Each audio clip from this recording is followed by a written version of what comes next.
సొంత ఇల్లు కొనాలి అనుకుంటున్నారా? అందుకు మీ బడ్జెట్ సరిపోవడం లేదా? బ్యాంక్ నుంచి అప్పు తీసుకోవాలనుకుంటున్నారా?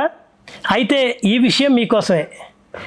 బ్యాంకులో రుణాలు మంజూరు కొరకు sale agreement, sale deed, market value, legal opinion, salary certificate, income tax returns ఇలాంటి పత్రాలన్నీ అవసరం అవుతాయి. ఎంత మొత్తం మీరు రుణం తీసుకోవాలనుకుంటున్నారు? ఎన్ని సంవత్సరాల్లో తిరిగి చెల్లిస్తారు? దీనిపై ఒక అవగాహన కోసమై ఈ క్రింది విషయాలు గమనించండి. బ్యాంకు నుంచి ఇంటి రుణం తీసుకునే ముందు మీ ఆర్థిక పరిస్థితి అంచనా వేయండి. ప్రధానంగా మీకు వచ్చే ఆదాయం, ఖర్చులు, పొదుపు ఇవన్నీ సరైన లెక్కలు వేసుకోండి. నెలవారీ నగదు రాకపోకలను గుర్తించండి.